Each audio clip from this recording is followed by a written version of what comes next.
पंजे में एक बड़ी सी टोकरी जिसमें दाने भरे थे उसको लेकर उड़ी जा रही थी। तभी बंटी कबूतर उससे कहता है, अरे टुनटुनी, इतनी बड़ी तो तू भी नहीं है जितना वजन उठाकर उड़ रही है। से तू कभी ऊपर जा रही है तो तू कभी नीचे आ रही है।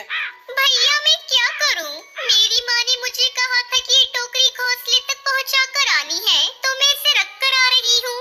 तेरी माँ टूनी चिड़िया को ये दिखाई नहीं देता कि तू नन्ही सी जान है और तुझसे इतना भारी काम करा रही है। क्या उसे तुझ पर तरस नहीं आता? पिताजी किसी काम से बाहर गए हैं, कल शाम तक आएंगे। और भैया, पिताजी की वजह से ही अपनी सौतेली माँ टोनी के साथ रह रही हूँ, वरना मुझे वो बिल्कुल भी पसंद नहीं है। चल ठीक है टुनटुनी, तू घर जा, मैं तेरी माँ से बात करता हूँ। अरे टूनी, तुझे अपनी बेटी पर तरस नहीं आता क्या? वो सौतेली है तो क्या हुआ, है तो बच्ची। देख बंटी, तू हमारे के बीच में मत आ, ये परिवार का मामला है। मैं जैसा चाहूंगी वैसा करूंगी। और तुम क्या चाहते हो कि मैं अपनी बेटी को बना दूं? वो मेहनत नहीं करेगी तो उसे काम करने की आदत कैसे पड़ेगी? अरे लेकिन काम कराने का ये मतलब भी तो नहीं है कि तुम किसी की जान ही निकाल लो। बंटी भैया, मैंने तुम्हारी सलाह नहीं मांगी है, तुम यहाँ से जा सकते हो। फिर अगले दिन टुनटुनी चिड़िया बंटी कबूतर के घर के बाहर से उड़ती जा रही थी। अरे टुनटुनी, कहाँ जा रही है? तू सारा दिन इधर उधर उड़ती घूमती रहती है, क्या तू थकती नहीं है? अरे बंटी भैया, मुझे मम्मी ने कुछ काम कहा था तो वही करने जा रही हूँ।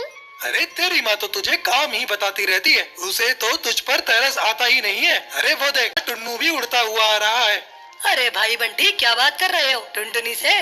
तुझे तो घर का कोई होश रहता ही नहीं है। क्या तू ये नहीं जानता कि इतनी इस नन्ही सी जान पर कितना करती है?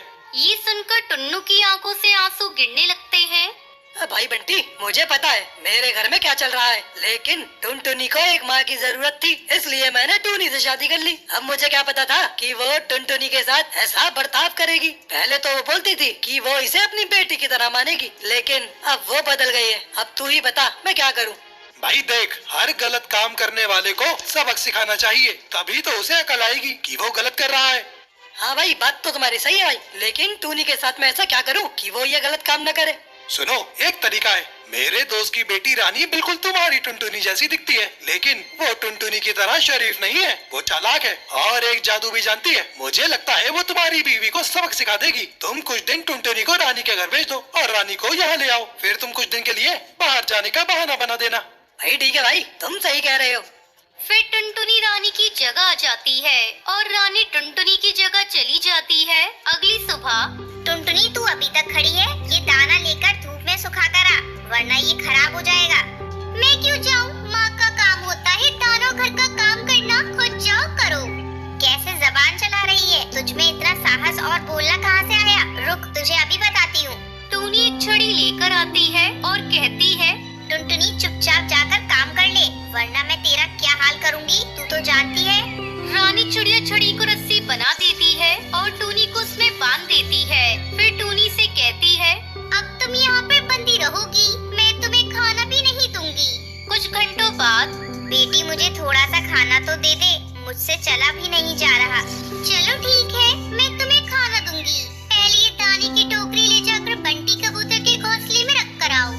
लेकिन मैंने सुबह से कुछ भी नहीं खाया, मेरे अंदर इतनी हिम्मत नहीं है। तुम जाती हो या फिर से बांधो तुम्हारे पंखों को?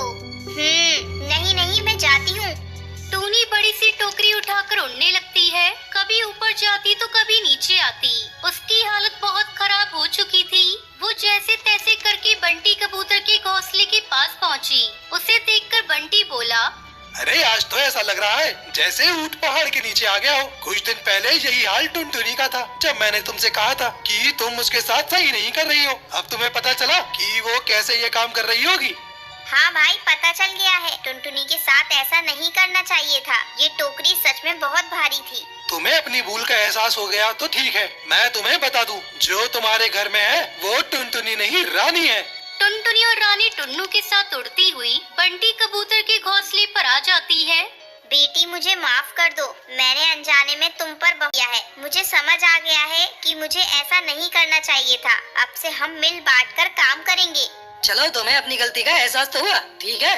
और फिर सारे पक्षी खुशी खुशी अपने घर की तरफ उड़ जाते हैं।